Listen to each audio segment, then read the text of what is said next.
मस्ताजोगचे सरपंच संतोष देशमुख यांना जाऊन जवळपास 3 महिने पूर्ण होत आहेत.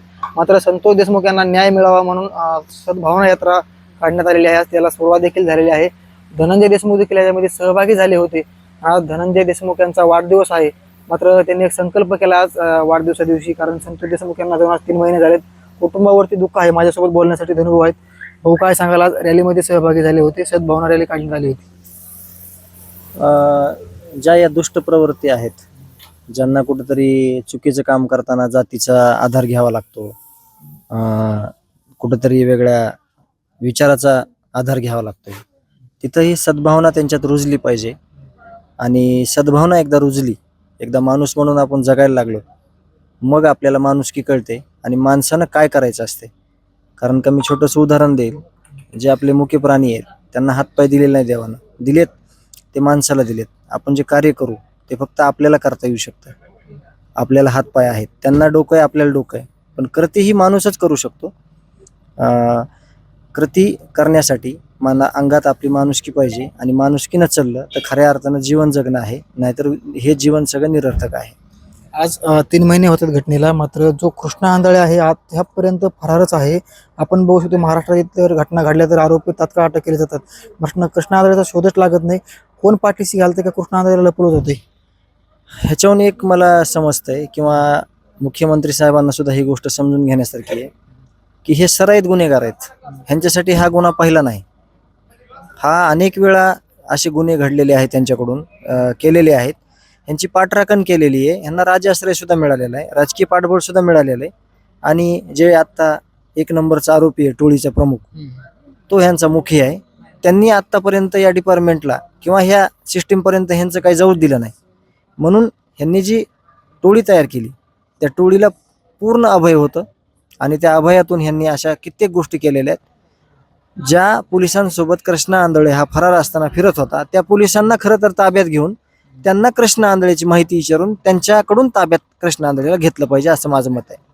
आज तुमचा वाढदिवस आहे, तुम्ही एक संकल्प देखील केलेला आहे. काय संकल्प नेमकी?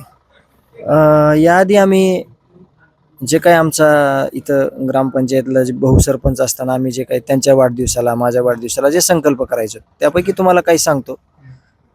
जे वृक्षारोपण केलंय त्या झाडांना सगळ्या बोर्ड पेस्ट आणि कलर देऊन आम्ही वाढदिवस साजरा करायचो.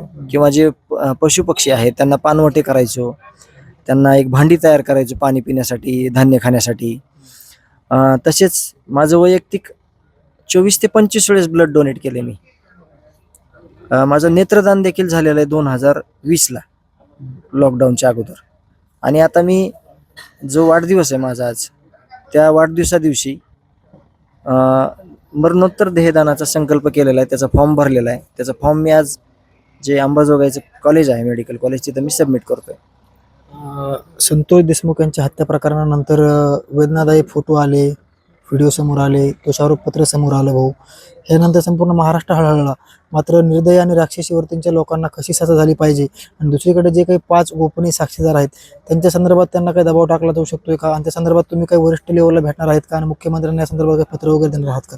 मुख्यमंत्र्यांना लेखी पत्र देणार आहोत आम्ही, आणि त्याची जिम्मेदारी देखील घ्यायला लावणार आहोत. नुसतं पत्रच देणार नाहीत, त्याची सर्वस्वी जिम्मेदारी ही मुख्यमंत्र्यांची असेल.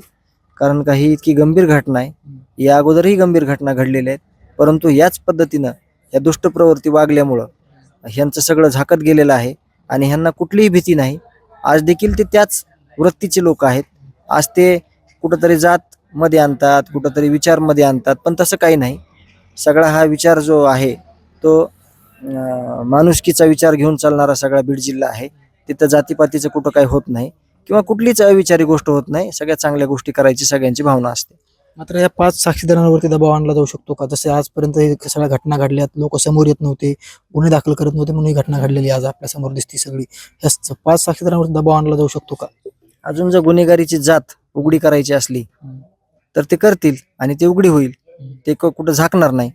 आणि तसं जर झालं तर तेच पत्र आम्ही मुख्यमंत्री साहेबांना देणार आहोत. त्याची सर्वस्वी जिम्मेदारी ही साहेबांची असेल.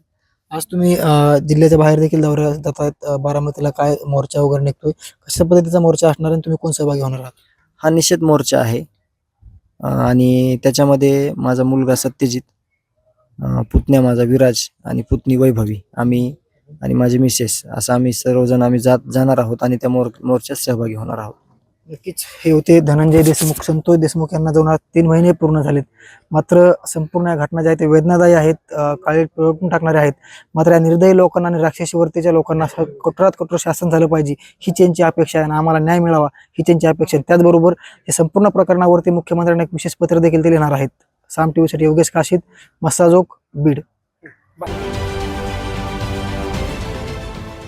देश विदेशातील प्रत्येक घडामोडींचे लाईव्ह अपडेट मिळवण्यासाठी आता साम टीव्हीच्या सर्व सोशल मीडिया प्लॅटफॉर्मला लाईक, फॉलो आणि सबस्क्राईब करा. तसंच सर्व नोटिफिकेशनसाठी बेल आयकॉन प्रेस करायला विसरू नका.